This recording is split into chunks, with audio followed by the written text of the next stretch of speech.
c'est que les lectures, on les dit dans l'ordre, mais des fois c'est un peu tout mélangé. Par exemple, la première lecture qu'on a entendue, lorsque Pierre criait d'une voix forte et annonçait la bonne nouvelle, en fait, elle vient bien après l'évangile. Vous voyez celui-là. Donc le dernier texte qu'on a entendu, il était avant le premier chronologiquement.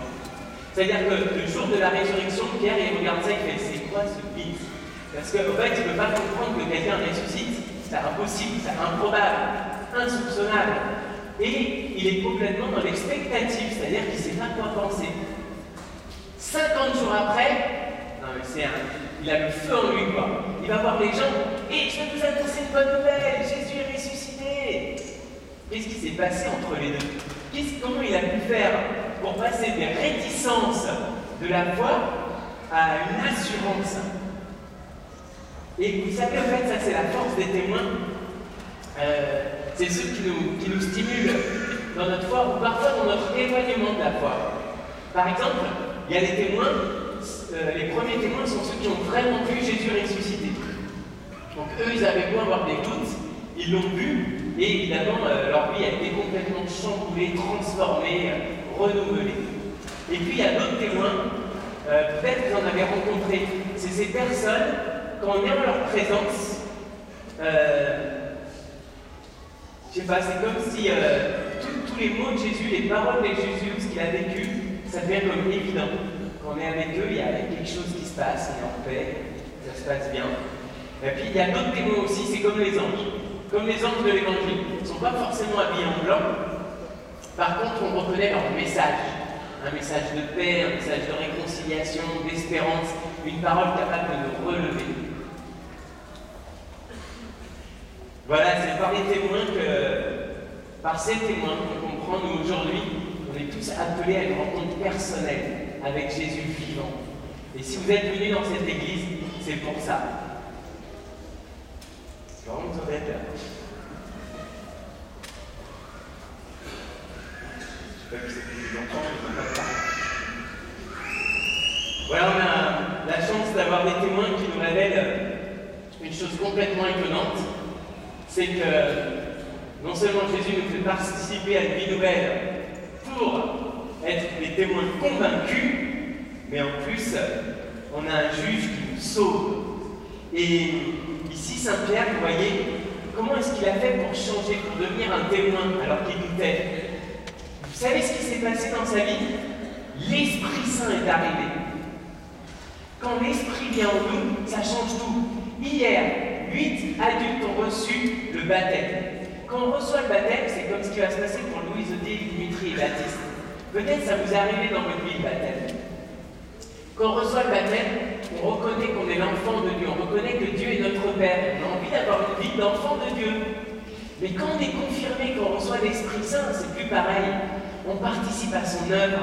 Vous voyez, on porte l'amour là où l'amour manque, là où le péché règne. Ça ne fait pas peur. Un témoin, c'est quelqu'un qui est capable de comprendre que Jésus est notre juge. C'est le juge des vivants et des morts. Vous allez me dire, ça fait flipper ça. Parce qu'en fait, on a tous une mauvaise conscience de certains moments de notre vie. On se dit, si Jésus est juge, ça va barder. Et c'est vrai que quelquefois, c'est arrivé dans l'actualité que des gens, ils ont une telle offense, ils ont une dette gigantesque, des millions d'euros. Aux États-Unis, on peut donner 150 ans de prison. 150 ans, c'est pas mal quand même. Et c'est pareil avec nos enfances. Quand nos enfances, avec les gens qu'on aime, elles sont tellement fortes, personne n'est capable, de rendre le mal. Il peut être pardonné, certes, mais on ne pourra jamais réparer tellement ce qui a été blessé est fort. Mais vous voyez ce qu'il y a de puissant, c'est que Jésus, c'est vraiment notre juge. Et vous savez quelle figure il a pris, ce juge? Ce juge, c'est notre sauveur. Ce juge, c'est celui qui s'abaisse, vous voyez? Non, c'est vrai. Il s'abaisse pour nous prendre la main. C'est celui qui vient s'abaisser jusqu'à nous. Ce juge, c'est celui qui nous rend juste. C'est celui qui vient et qui dit, je connais la faute que tu as faite, je connais le péché qui habite ton cœur, je connais le mal qui le ronge, je sais tout ça. Et moi, je viens te relever. Parce que tu as vu prier à mes yeux. Vous voyez, quand on a découvert ça, que celui qui, au lieu de nous accabler, de nous condamner, c'est celui qui vient de dire, mais tu sais comme je t'aime, t'es unique, viens, relève-toi. Comment est-ce qu'on pourrait avoir la même vie qu'avant, mes amis? Comment est-ce que ce serait possible qu'on n'ait pas une vie pleine de vie, de gratitude, de bienveillance, une vie qui soit digne du pardon qu'on a reçu? Et c'est l'invitation qu'on a, c'est qu'on est invité à ce que tout commence pour nous aujourd'hui. Vous savez, on est vraiment ressuscité avec le Christ, disait Saint Paul, et on peut se dire, mais qu'est-ce qui m'a éloigné? Qu'est-ce qui fait que j'étais loin de Jésus, de l'église, de la messe? Qu'est-ce qui fait que je me suis laissé éloigner, que je viens ce dimanche de Pâques, et je me dis, mais qu'est-ce que je fais là en fait? Et ce qui nous éloigne, quelquefois, c'est juste la vie quotidienne. C'est-à-dire qu'il y a des moments très forts dans notre vie qui fait qu'on va se marier, qu'on va s'engager, qu'on va avoir une expérience de foi très forte, et après il y a le quotidien qui l'emporte, où nos passions, nos projets, et puis d'un coup on ne sait plus ce qui donne sens, ce qui donne goût à notre vie. Et on oublie de chercher ce qu'on appelle les réalités d'en haut. Mais vous voyez, voilà, Dieu il vient inaugurer une aurore nouvelle, une aurore qui ne s'arrêtera jamais aujourd'hui. Peut-être que les témoins sont justement ceux qui ont une vie nouvelle et qui vont vers les autres en étant convaincus que chacun est appelé par Dieu, habité de la présence de Dieu. Voilà, vous qui allez être baptisés. Alors Louise, Odile et Dimitri en particulier, vous allez devenir des témoins de cet amour-là. Vous savez, n'oubliez jamais que Dieu habite dans le cœur de chaque homme. Ne doutez jamais de ça. Si vous trouvez que la vie de quelqu'un, c'est vraiment un désastre, parce que le gars, c'est une charogne, ou qu'il a fait que des bêtises, si c'est une vie détruite par les vices, s'il est plein d'addictions, ou plein d'autres choses, n'oubliez pas que Jésus est son juge. Lui seul est son juge, c'est-à-dire son sauveur. C'est pas vous. C'est seulement à lui qu'il doit rendre des comptes. Et c'est un juge qui va le relever. Bien, vous savez, les témoins de Jésus sont ceux qui cherchent Dieu dans toute vie humaine. Et le pape il disait, même si la vie d'une personne est un terrain plein d'épines et de mauvaises herbes, c'est toujours un espace dans lequel la bonne graine de Dieu peut pousser. Il faut se fier à Dieu, pas à notre jugement. C'est vraiment lui, c'est vraiment Dieu qui peut mettre du bien là où il y a tant de mauvaises herbes. Bien, vous voyez cette gratitude, cette reconnaissance envers Dieu, cette vie nouvelle, c'est une vie de droiture et de vérité. Est-ce qu'on peut essayer aujourd'hui? Est-ce qu'il est possible qu'aujourd'hui, grâce à des témoins, nous devenions nous aussi des témoins?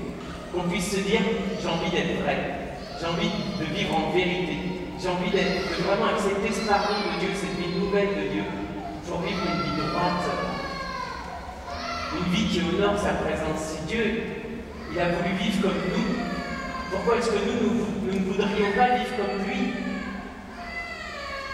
Oui, par la foi et le baptême, Pierre l'atteste, vous êtes ressuscités avec le Christ. Nous sommes vivants par Jésus. Oh Père, tu sais que la pierre qui est roulée devant notre cœur, elle en fait une tombe de nos amours vaincus, de nos espoirs déçus.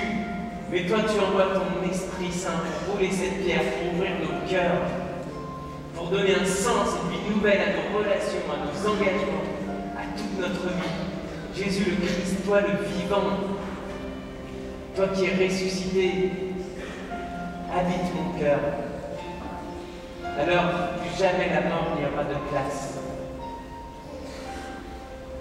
Seigneur Jésus, toi qui vois tous ceux qui se sont rassemblés ce matin, toi qui vois Baptiste, Louise, Odile et Dimitri, envoie sur eux ton Esprit Saint, qu'il habite leur cœur, qu'ils deviennent des témoins de ta vie. Toi qui relèves chaque homme, toi qui as un amour de prédilection pour chacun, permets-nous d'être des témoins de cette